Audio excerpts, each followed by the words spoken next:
Hello,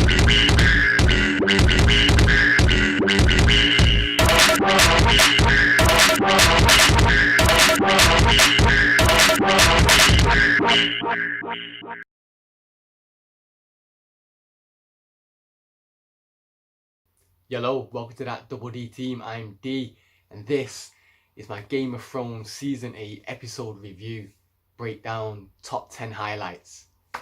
What a fucking episode. Second viewing already, so I'm going to say it's definitely one of the best Game of Thrones episodes so far, especially because of the build-up and what we've been waiting for. Battle-wise, action definitely. Stakes, yeah. I mean, Battle of the Bastards was good, so was Blackwater. Both had different elements to it, so yeah, something to discuss anyway. But anyway, we want to get into the top 10 moments of this episode because there was many. Start off, first one.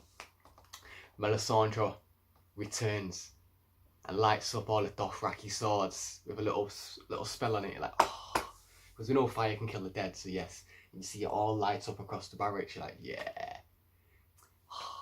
Some extra fucking arsenal here, let's go. See Davos give her a little look, like, I don't want you to come back because I told you I'd kill you, but you've just helped out the thing. Okay, open the gates for her, let her in. They all charge and die. Yo, just a wall of dead. Just slowly but surely you see all the lights of the swords in the distance just flickering out darkness. Dany's like, yo, the dead are already here. It's time to attack. Jon's like, nah, we just wait for the Night King. Nah. Then the dead attack. Dead charge through. MDK everywhere. Oh, this is good already. There's battles and blood and axes and dragon glass. Yeah. And Dany swoops in. Fire. Starts blowing up Bear with the dead. Then Jon comes in, helps out. I think reluctantly you wanted to wait off on a bit, but no, you thought, nah, it's time to attack. They're all lighting them up. You're thinking, okay, we could hold them back. We could be doing a good job. 3. NK, Night King brings the storm, the mist, the wind, winter, the dark night. So your people are struggling to see this wind. They can't light the trench because of obviously the wind and the mist. So they can't get a circle of fire all around Winterfell to protect themselves. Dany and Jon bump into each other on dragons in the air because they can't see. And obviously they're trying to signal Dany and Jon to light the trench, but because of the mist, they can't see, so they can't light it. 4. Ed dies saving Sam. Not saving him, or telling him to get back up. Yeah, I mean, I thought Ed was going to die, but I thought he would have gone out just dying. But to go out just while I was looking at Sam, it's just putting more guilt on Sam. I don't know how I felt about it, but I knew Ed was going to go. So hopefully Sam's going to have to at least have one more heroic or brain moment with some new information to come before the end of the season to maybe make him a bit more useful. Well, obviously he's useful anyway, we all know that, but yeah. So you have to retreat. Grey Worm, like the Don and leader he is, tells the Unsullied to stay and protect the retreat. Like, you stay, you march the front line, hold them off whilst everyone else retreats inside, like a Don. And he heads in, obviously sees that they can't light the trenches, so he goes up to Melisandre part 2. She comes out, bam, does a little spell, lights up the trench, circle of fire around. You're like, yes, okay. Melisandre at this moment is the MVP. I know Dany's got the dragon and that, but yo, she's come in and helped twice now. So yo, fair play to her, loving that. 5. Bran wargs. He wants to go see what's cracking with the Night King. Goes into some crows, flies out, finds him. Night King probably realises this. He does a little signal. Some of the dead come now, start falling on the trench with the fire. Just slowly put it out, make a fire, make a pathway so they can all charge through, and they do. Start climbing the walls, they get overrun. You've got Jaime and Brienne and Gendry, Podrick, everyone up top protecting the walls, but it's getting on top. And then a giant bursts through the doors, similar to like 1-1 back in the day. I think, was it Battle of the Bastards when he came through, died before Jon got to Ramsay. Smacks Lyanna away, kills a few people. Lyanna stands up to him like the little bear badass she is. Little warrior charge, goes at him, just picks her up, holds her up, crack, breaks her, But yo, she's still got a sword in her hand, and then juk, right in the eye. Lyanna Mormont, the little bear, aka the giant slayer. Yes, love. I cheered that moment. Obviously she died, but yeah, she went out in a badass way, which is suitable to her character. 6. Arya's badassery on the wall. She comes in swinging like Donatello. Ooh! Morgan from Walking Dead. Waif, Shaq and Hagar, all the trainees, like, yo, she was going badass with that new weapon that Gendry made for her.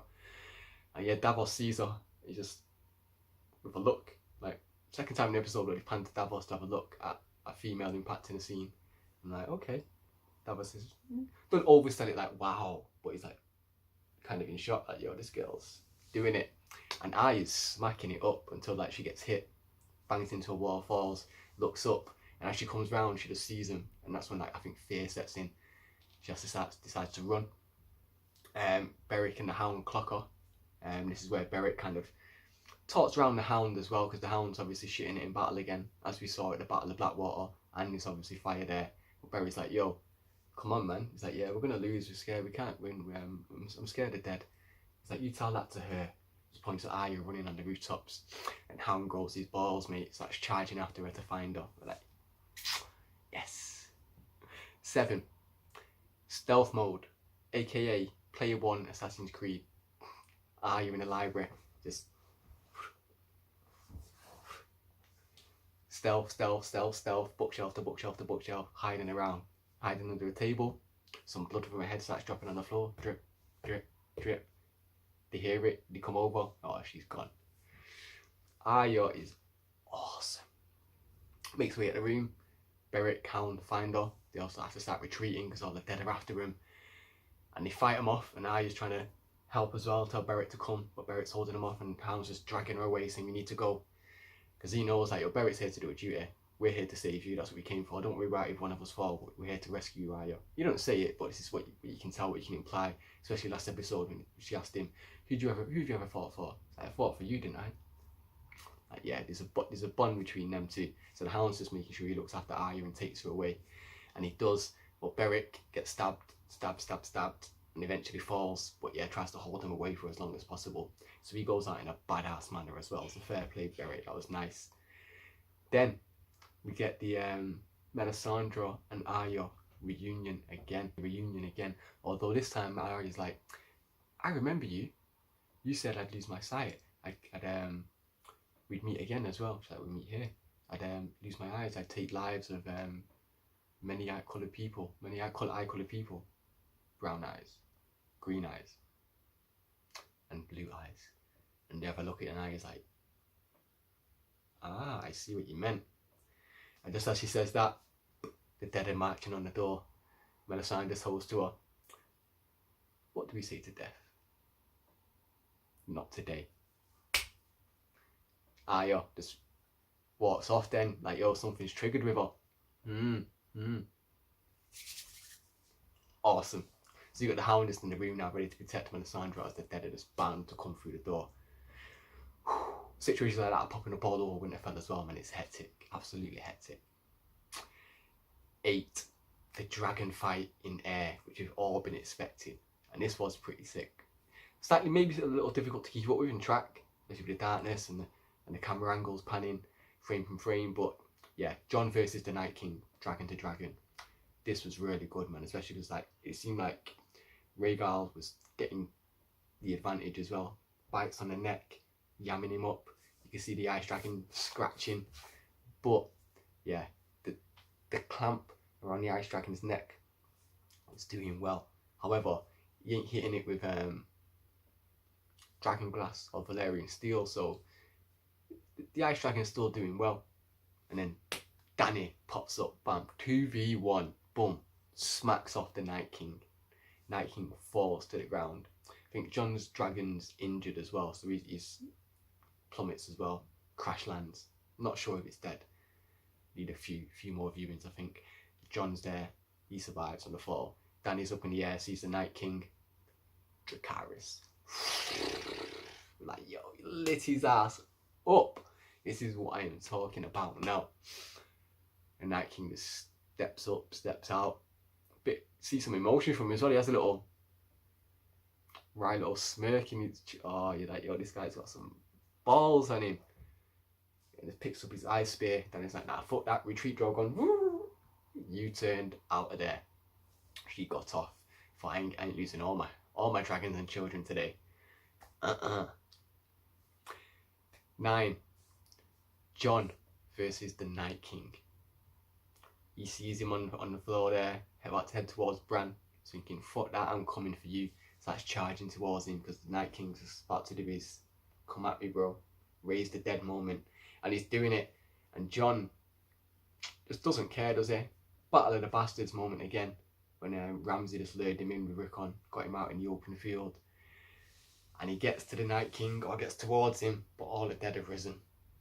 Jon is circled and outnumbered again. You know nothing, Jon Snow. And with him raising the dead, fan theory, which we've all been theorising, the crypts. All the dead bodies started crawling out. Now, I don't think there was actually any specific camera zoom-ins to mention which Stark body had risen. I know we were all expecting like Rickon and Ned and all that. I'm not too sure if it did. And it didn't need to either. I think that would have been too much, that hokey, but wasn't needed in the moment for us to necessarily realise that. I mean, the threat of the death about to kill all these innocent females and people in the crypts was bad enough. But you do get a Sansa and Tyrion moment, nice tender moment with them conversing with each other, which you slightly got earlier in the episode as well, before Missandei shut them down with a badass bar about, yeah, everything would be similar without the Dragon Queen, wouldn't it? Yeah, you'd all be dead already. Yeah, you know her loyalties stand. Awesome. But yeah, Dany, after she comes to the rescue earlier on and saves Jon, because obviously he's outnumbered, she's doing her similar what happened last season when she came and rescued him on the ice with the was it the famous 8, the Magnificent 8, when he walked out to capture the Walker. And in doing so, she sends Jon off to go and save Bran, but she falls off Drogon because all the whites are attacking him. And then Drogon gets off, Dany's on the floor, there's bare whites around her, one's coming for her, and then who should save her? Captain Friendzone, Jorah, straight to the necks off whites, left, right and centre. Now, I call him Captain Friendzone, but yo, the guy stepped the fuck up in this moment. Even earlier in the battle, he hears the dragon's wailing like it's in pain, and he knows, yo, his Khaleesi's in trouble, and he deuces out to her, saves her, protects her, and in the end gives his life for her, as he's always wanted to do. He served her well. So yo, shout outs to Jorah, man. I mean, Melisandre was a high MVP, but yeah, I mean, even Jorah's death as well kind of got me a bit of emotional, man. I mean, I thought some other people might have got me, but Jorah's wouldn't, because I want that into his character. You seen him make fun of him as well, as I said, Captain Friendzone. But wow, powerful moment, powerful scene, rescuing his Khaleesi, giving his life, making sure she stands. We also get to see Dany wield a sword or a weapon and take a life as well for the first time, and I'm like, okay, yeah, you can actually do it on the battlefield as well. I mean, true say, you come on the battlefield with dragons anyway, so you always step up to the plate and lead.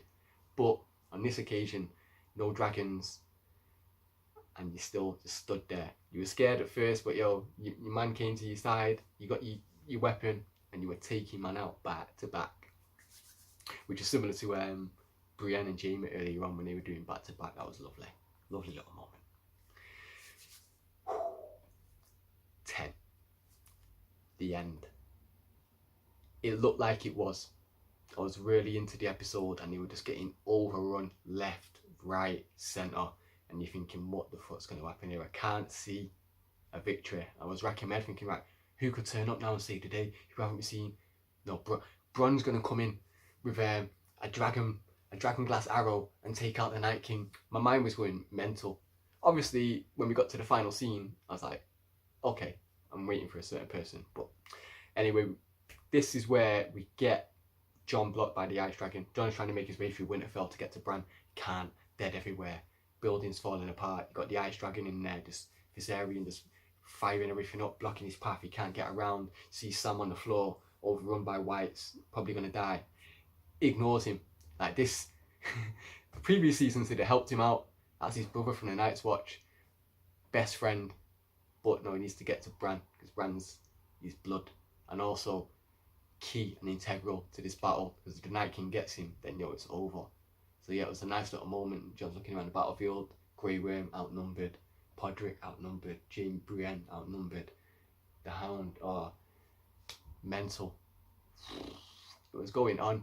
Then you switch to the Godswood with the tree, and you see Theon making his last stand. He's the last remaining Ironborn there. They've all died. He stood there, no more arrows to draw down to his weapon. Bran tells him, "Thank you, Theon. You've been a good man." The Night King's there with about 10 of his generals. As you've seen them bold into Winterfell before, you're like, this is the end. Bran, what are you going to do? How are you going to get out of it? You're going to walk into someone, walk into a dragon and kill. Theon charges at the Night King. Night King just catches his weapon, juts him, kills him. You're like, salute Theon, you went out like a bad man. Thoroughly redeemed your character throughout this. So, yeah, what an arc. Night King versus Bran. Face to face. The end is near. We're ready to say goodbye and give up. Then all of a sudden, the hair just moves on the back of one of the generals, like some winds come past him. Night King's about to draw for his sword to take Bran out. And you see Arya in the background. He's about to jump in and take him, and he just turns around, grabs her, blocks the weapon. I didn't know whether he was about to kill her or turn her, at a moment, because they had her. And then anyone who's an Arya fan, like I am, this was my awesome moment. If you remember the Brienne fight, the sparring duel with the cat's paw, and then she can't do anything, she just drops the knife, catches it, jukes him, dust over Arya FTW for the fucking win. Yes, Queen, you are my favourite fucking character. You came in at the right moment with a clutch play. Fucking awesome. Plus, Bran knew all along. That's why he gave Arya the cat's paw dagger, because she knew in that situation well done. Now, some parts predictable, maybe, but standard battle tropes, I'd say, that you can expect. So predictable or just standard formula for a battle scene. Am I going to allow it? Didn't really want the Night King to die in the 3rd episode of the final season, knowing that we've got 3 episodes left. However, it might be different for some people, but the way it happened, and because it was Arya, for me, I was happy with it. Because it's still going to be episode 4 with the aftermath of it. Then there's going to be Dany's revenge against Cersei for not backing her up, and also her conflict with Jon about who's going to fight for the throne. So there's still going to be at least another battle. It's just now we can fix our attention to Human, and probably the best cynical villain on the show, Cersei. But just final thing, Melisandre does her job, just walks off into the distance, Davos looking on again, thinking, should I go after her, should I kill her? He's got a weapon in her hand. She just takes off her necklace, disrobes, walks away. You see her just turn to that old creature, and dust, Thanos snapped into the wind, and she was done. Episode over. Can't wait for next week now. Especially, we've all been waiting for the battle episode number 3, but now that we've seen it, the hype for the next episode is probably just as intense, and I've whetted my appetite sincerely with this. So, like, comment, share, subscribe, check out all the videos on ThatDoubleDTeam. We'll be doing a full in-depth season review once the season's over. For now, it's just these quick little mini reviews after the episode pops that I'll be doing, but I'm definitely going to be trying to get DIGA back on a few, and probably, hopefully, maybe one of my boys, Nav, as well, to do special review at the end of the season as well. But yeah, holler at me and DIGA on our Twitters. You can find the links below on Facebook or Twitter. Hit us up on Instagram, whatever you need to. Holler at my boy JD as well, JD Virtue on his YouTube channel. And again, like, comment, share, subscribe. Hit us up. Until next time, deuce.